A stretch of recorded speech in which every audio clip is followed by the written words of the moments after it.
I am Sam. And I'm Rev, and welcome to What Yacht to Do. Obviously, we're still in quarantine. Yeah. But today... Here in Texas, but we're going to take you on our trip number 98 from Halifax Harbor and Daytona Beach, Florida, up to St. Augustine, and a little tricky trip up the San Sebastian River to River's Edge Marina. So, what do you say? Let's go? All right. All right.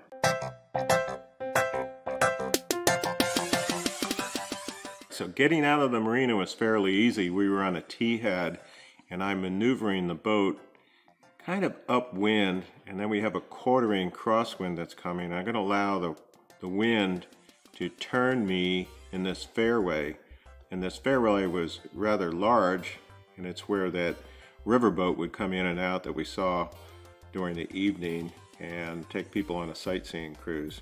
Yeah, you can see from the flags and just what the water looks like that the wind was definitely an issue today. The good news is we were on a T-head. The better news is we were the only ones on that T-head. So yes, wind was crazy, but that made it a little better. Yeah, and there was no traffic. We were up early that morning, and a lot of people weren't going because of the wind.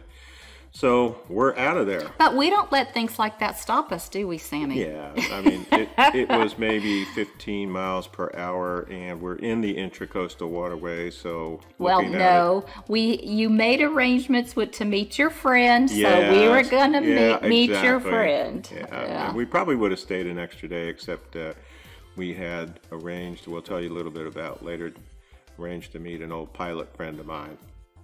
So... here we go out of the channel, and really breadcrumbs in, breadcrumbs out, going down there, and you can see the current, how it's going.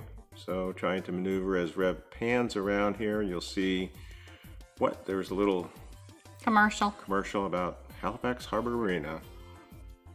First bridge, and the first bridge had some construction going on there, so we are trying to maneuver gingerly through this area. You can see the white caps there on the water, and yeah, it was breezy pretty much all day. Yeah, definitely.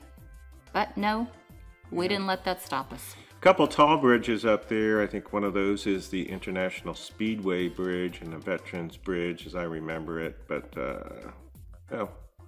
The only advantage of having to ride in a windy day is there's no traffic. So we pretty much had the whole thing to ourselves, and that was a good thing. And with the enclosed bridge on the Here's to Us, we're sitting there pretty much in comfort, and it's just a matter of making sure that we maneuver this boat so that we don't get blown into a bridge piling or, stay in the channel. The autopilot did a really good job that day, but going through these bridges, I don't trust the autopilot going through the bridges, so I hand steer going through there. Smart. Yeah. Now, I may be on auto routing from Navionics, the route that's imported in there. But if I do that, I will take it off and at least hand steer it, or maybe put it on heading hold. Yeah, hand steering, that's crazy. Ooh, yeah, I did not like this. Definitely, this was a hand steer. Only one part of this bridge is operable. And it seems so tight through there. It seems tight, but there was plenty of room on it. So, I like a lot of space. Yeah, it's just an illusion there that you're going through there, and we're not going to hit anything. Well, it worked. The illusion, yeah, frightened me. Yeah, and so you got to compensate for the current and the wind, and know what's happening with that, so you don't get blown up against one side or the other. Good morning from the bridge of the Here's to Us on What Yacht to Do. We are approaching mile 816 on the Atlantic Intracoastal Waterway, heading north out of Daytona Beach. We're heading towards St. Augustine, and we have a bridge that we are going to require to have opened. It's the Knox Bridge. It's 10 feet plus 4 at the center, so 16 is a little too small for the Here's to Us. We really need to be comfortable with about 19 feet to get through without bending anything down on the top, such as the wind vane, the FM antenna, or the anchor light. So we are going to call for an opening, and they are on channel 9, as most bridges are on channel 9. So let's give them a call, let them know we're coming. LB Knox Bridge, LB Knox Bridge. This is motor vessel, here's to us, motor vessel, here's to us, northbound.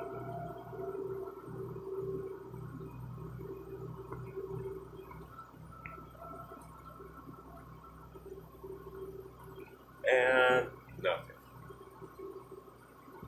So what we'll do is we'll try to give them a call on the phone, because I did talk to them yesterday on the phone.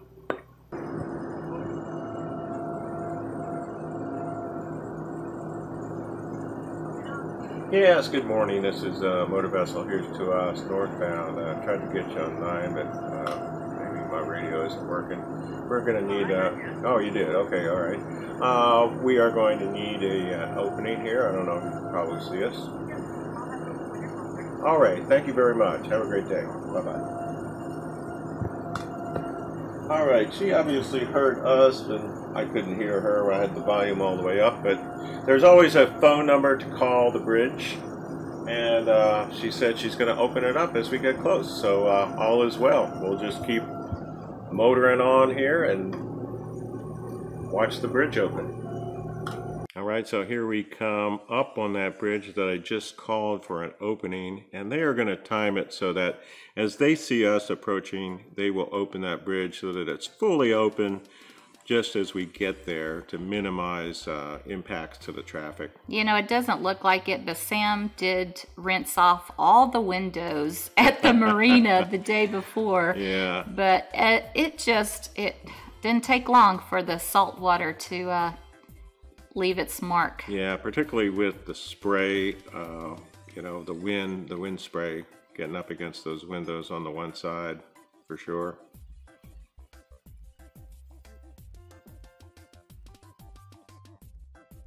Oh, this was really kind of neat. We had followed this guy doing the crab traps for quite a while, and you can see there's a bunch of pelicans following, trying to get some snacks. Very interesting. Yeah. Did they eat crab? Is that where they're going? They'll just about eat anything. These fishermen, whenever they are doing their thing, they always have food for the pelicans to throw it over there, so they'll be able to bring that basket. Yeah, it looks like they had some cage. decoy food or something. To once in a while they would throw it out so that the pelicans would go there so they could do their work.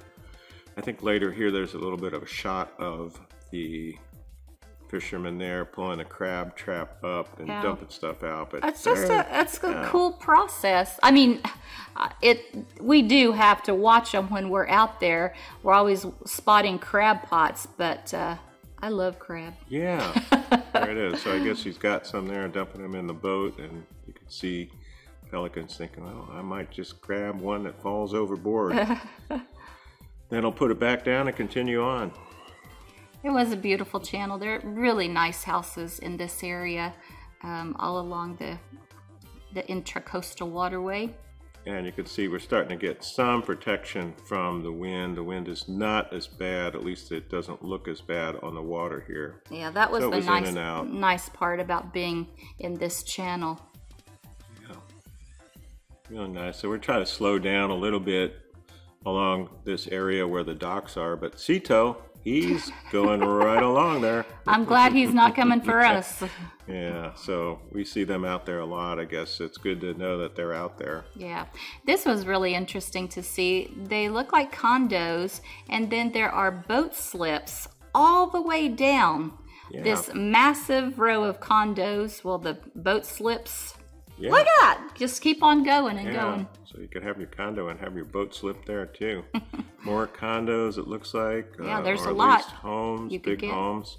Oh. Kayakers over there doing their thing, and it looks like a crab pot there on the right-hand side. Yeah, maybe that guy's coming up there to get that crab pot. There's more of that salt water that we're going to have to get off there. The salt on the here's to us, it's all over there. And the windy and white caps there in the channel. More beautiful homes, those boat houses. Really nice area. It is a nice area. Seems so peaceful this morning going through here. You know, not a lot of traffic. Just, you know, a few cars out there where maybe people were getting ready to do some fishing. It looked like it was a retaining wall and then some water, the house, and then a beach on the back side. The ocean right out there. Yeah. That looks like a bridge over there too. Yeah. Getting close to where it's a very narrow strip of land that goes through there, and so you could have intracoastal water property as well as beachfront property, which is nice. Yeah. See, look at that flag flying in the wind. Still really windy. Yeah, this bridge here did not need to be opened. It like was at least 25 feet, as I remember.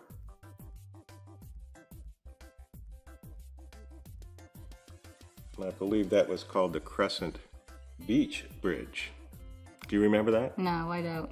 But you can see on the right-hand side a lot of shoaling. Yeah, this is some challenging navigation here. Is it? Yeah. Like a U2 flight here. Hardest part's at the end. Well, as I mentioned, it's like a U2 flight. The hardest part is at the end when you have to land after being up there for 10 hours or so. So as we are coming into, this is the Intracoastal Waterway, and down at the bottom there you see that large red triangle. We're going under that bridge, and then we have a current that basically is coming out of the San Sebastian River, and that oval up there on the upper left is where our dock is going to be. So as we are coming under that bridge now, we're timing it to get between the red and the green and also watching the current. So it was very tricky and very narrow going through this particular area up the San Sebastian River.